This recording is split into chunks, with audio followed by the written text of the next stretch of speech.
खूप जुनं मंदिर आहे.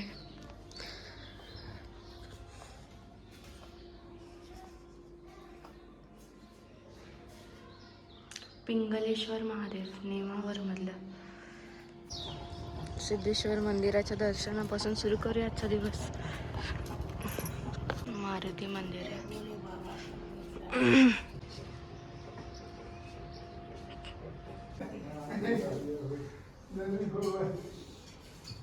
हे जे मंदिर आहे ते आधी पूर्वमुखी बांधलं गेलेलं, पण भीमाने त्याचं तोंड दक्षिणेकडे केलंय इकडे, आणि पूर्व इकडे.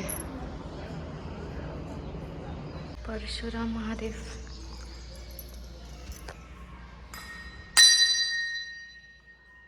खूप दिवसांनी किनाऱ्याच्या बाजूनी चालायला मिळत आहे. वा, नर्मदेहर. तर तुरनाळ झालं. तुरनाळमधलं हे परशुराम मंदिर बघितलं आपण, आणि आता पुढे जायचं बिजलगावला.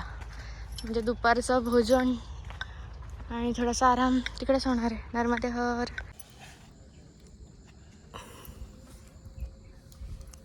ब्रेक. हरी जी है भी तो काले ही. गुटेन नाइटेन और गुटेन मॉर्गन समझता हूँ. शिपाण्याच्या आश्रम मध्ये जेवण झालंय. आता झोपणार आहे. मेरा आसन. सुंदर सकाळ झाली आहे आमची. वा, जस्ट पूजा झाली आहे. 7 देवला पोचतोय आणि हो आतापासूनच ऊन लागायला लागले. अराउंड 9-10 वाजलेत.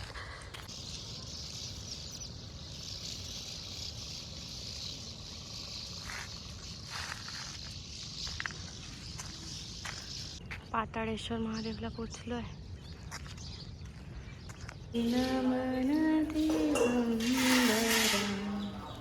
हे पाताळेश्वर महादेव आहे आणि इकडे मैयाचं मंदिर आहे.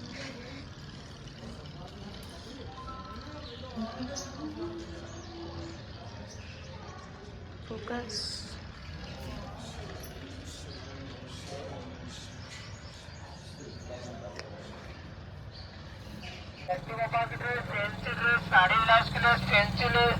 पोचलोय सीलकंठ महादेवला. थोडंसं आत यावं लागतं.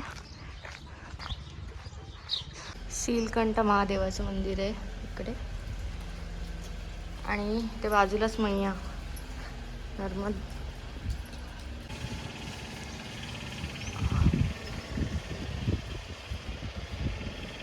इकडे मैया आहे.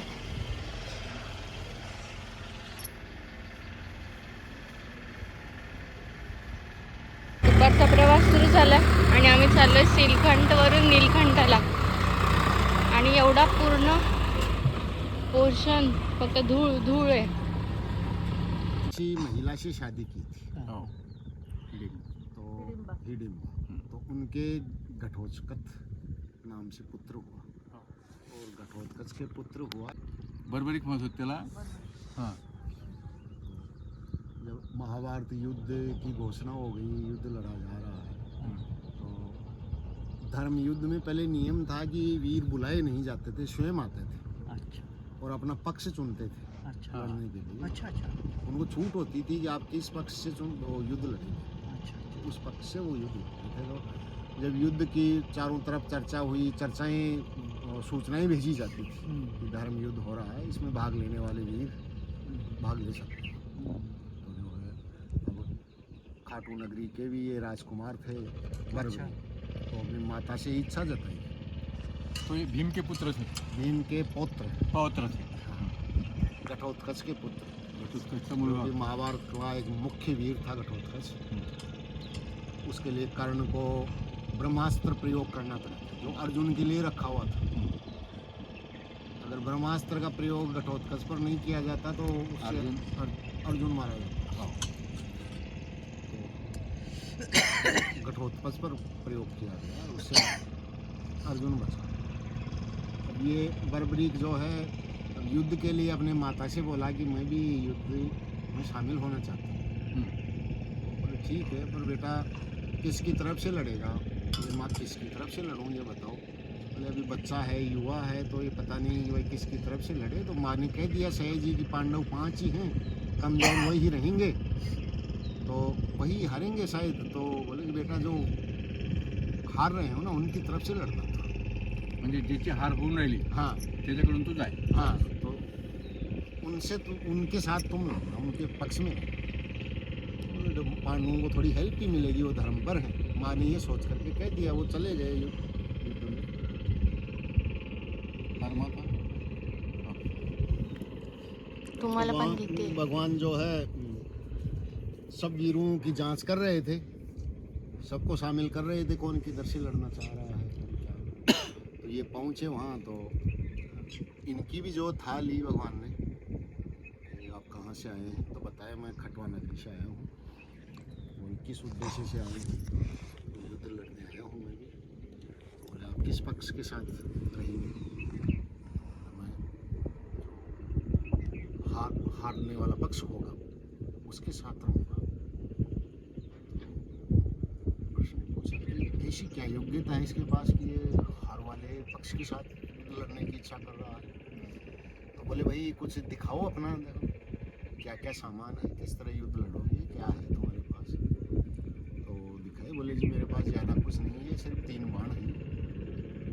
तो एक ही बाण मेरा इस वृक्ष के सब पत्तों को बेच सकता है, एक बार चलाने।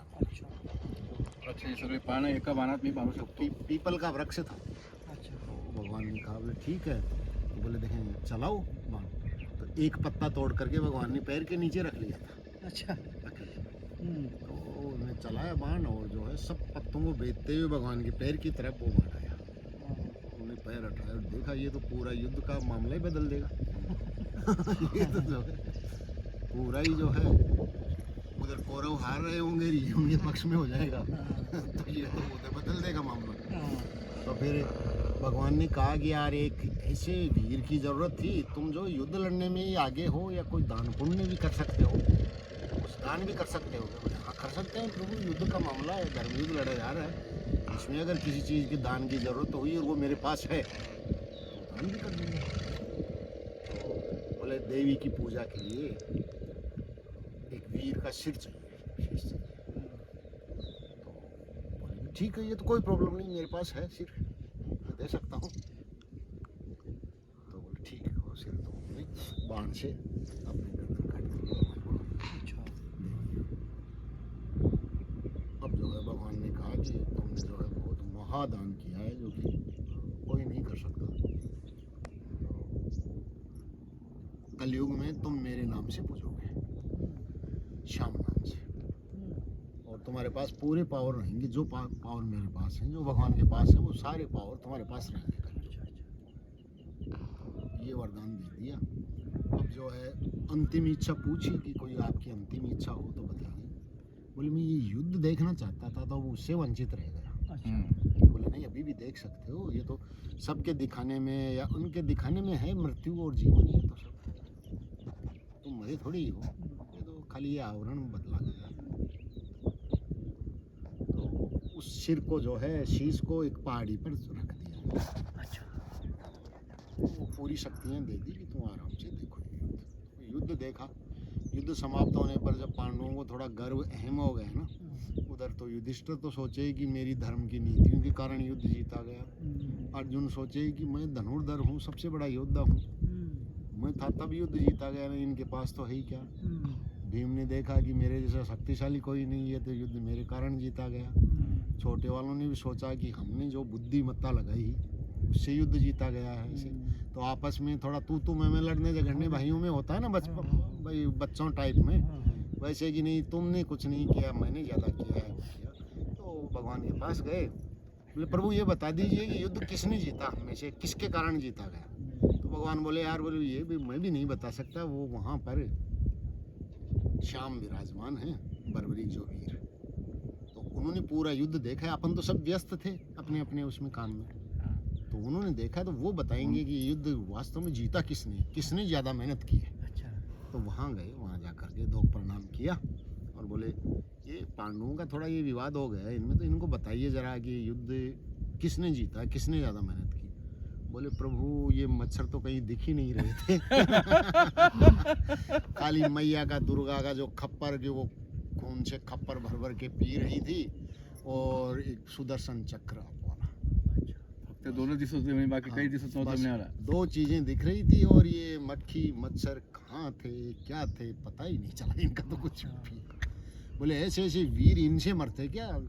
भीष्म पितामह इच्छा मृत्यु थी, इनमें से कौन मार सकता था जब आप ही नहीं मार सकते थे प्रभु उसको, तो ऐसे में ये कहाँ से मार सकते थे? द्रोणाचार्य जिनके पास अमर विद्या थी कि वो चाहते तो पूरी सेना को अमर कर सकते थे, तो ऐसों का कोई काट था क्या? दुर्योधन जिसका पूरा सरल शरीर वज्र हो चुका था, इन मच्छरों के बस की बात थी ही नहीं। युद्ध तो 2 चीज़ों ने, तो वो खप्पर कि उससे इतना इन वीरों का खून भी समेटना, रक्त समेटना बहुत मुश्किल काम था, नदियां बाढ़ आ जाती, ऐसे वीर थे वो। तो जहाँ 10-10 हज़ार हाथियों का बल था, तो आप उनमें रक्त की मात्रा कम मानेंगे क्या? तो ऐसे में अगर उनका रक्त धरती पर बहता तो प्राणी जीव जंतु बच जाते थे। तो जो खप्पर और सुदर्शन चक्र ऐसे थे।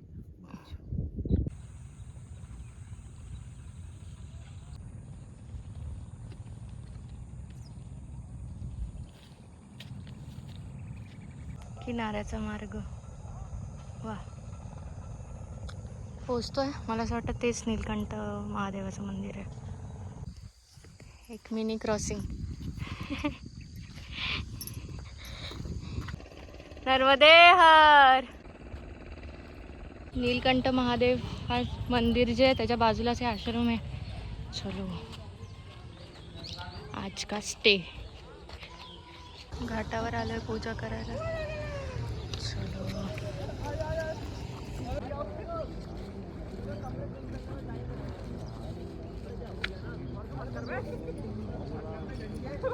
नरानवे विलोकयन्ति रौरवं त्वदीयपादपङ्कजं नमामि देवि नर्मदे त्वदीयपादपङ्कजं.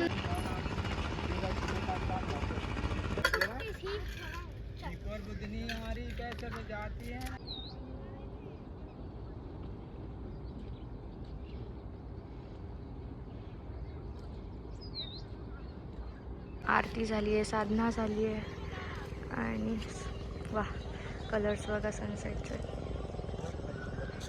किती सुंदर. मैया बघा, नर्मदा माताचं मंदिर आहे इकडेच.